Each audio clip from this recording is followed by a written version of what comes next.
ক্ষমতাচ্যুত প্রধানমন্ত্রী শেখ হাসিনাকে ফেরত চেয়ে বাংলাদেশের দেওয়া চিঠি পরীক্ষা করে দেখছে ভারত। বুধবার ভারতের পররাষ্ট্র মন্ত্রণালয়ের মুখপাত্র রণধীর জয়সওয়াল আজ রাজধানী নয়াদিল্লিতে সংবাদ ব্রিফিংয়ে একথা বলেছেন। রুহুল কবির রিজভী বলেছেন, বেগম খালেদা জিয়ার অদম্য মনোবল ও দেশপ্রেমী বিএনপির জন্য সবচেয়ে বড় প্রেরণার উৎস। রোগ, শোক ও নানা রাজনৈতিক সংকটের মধ্যেও তিনি দল ও দেশকে কখনোই পরিত্যাগ করেননি। একথা উল্লেখ করে রিজভী বলেন, এটা আমাদের অহংকার যে আমরা তার মতো নেত্রী পেয়েছি। মানবতা বিরোধী অপরাধে মৃত্যুদণ্ডপ্রাপ্ত ক্ষমতাচ্যুত প্রধানমন্ত্রী শেখ হাসিনার অগ্রণী ব্যাংকের একটি লকার খোলা হয়েছে। 832 ভরি স্বর্ণালঙ্কার পাওয়া গেছে।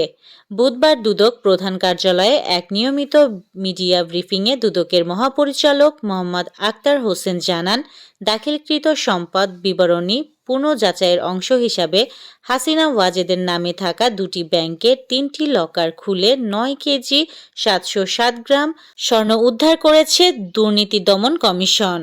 জুলাই গণঅভ্যুত্থানের সময় সংগঠিত মানবতা বিরোধী অপরাধের ঘটনায় করা মামলায় ক্ষমতাচ্যুত প্রধানমন্ত্রী শেখ হাসিনা ও সাবেক স্বরাষ্ট্রমন্ত্রী আসাদুজ্জামান খান কামালের মৃত্যুদণ্ডের পূর্ণাঙ্গ রায় প্রকাশ করেছে আন্তর্জাতিক অপরাধ ট্রাইব্যুনাল। এতে বলা হয়েছে, রায়ের বিরুদ্ধে আপিল করতে পারবে আগামী 30 দিনের মধ্যে। বাউল আবুল সরকারের মুক্তিসহ সারা দেশে মাজার দরগা ভাঙচুরের প্রতিবাদে খুলনায় গণতান্ত্রিক ছাত্র জোটের বিক্ষোভ সমাবেশে হামলার ঘটনা ঘটেছে। এতে বামপন্থী ছাত্র সংগঠনটির কয়েকজন কর্মী আহতের খবর পাওয়া গেছে। এবার করাইল বস্তির অগ্নিকাণ্ডের ঘটনা তদন্তে 5 সদস্যের কমিটি গঠন করা হয়েছে।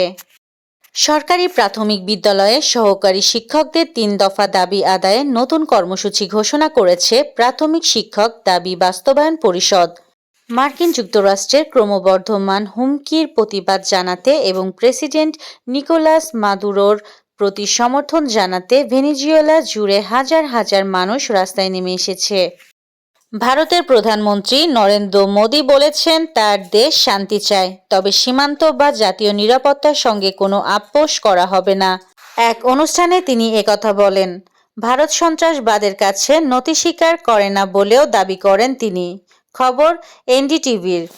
ত্রিদেশীয় সিরিজের প্রথম ম্যাচে আজ ঢাকা জাতীয় স্টেডিয়ামে মালয়েশিয়ার কাছে 1-0 গোলে হারার পর খানিকটা হতাশ বাংলাদেশ কোচ পিটার বাটলার। চোট নেইমারের জন্য নতুন নয়, ব্যাপারটা এত বেশি হয়ে গেছে যে তার চোট নিয়ে কেউ কেউ নির্মম রসিকতাও করেন। চোটে থাকা নেইমার নাকি মাঝে মধ্যে খেলতে নামেন। অবশ্য পরিস্থিতি যত দূর গড়িয়েছে তাতে নিন্দুকের আর কি দোষ। চোট তো ব্রাজিলিয়ান তারকার নিত্য সঙ্গী। এবার আবারও যেমন নতুন চোটে পড়েছেন নেইমার। এই ছিল আজকের শীর্ষ সংবাদ। ছিলাম আমি ইয়াসমিন আক্তার, সুরমা টিভি 24।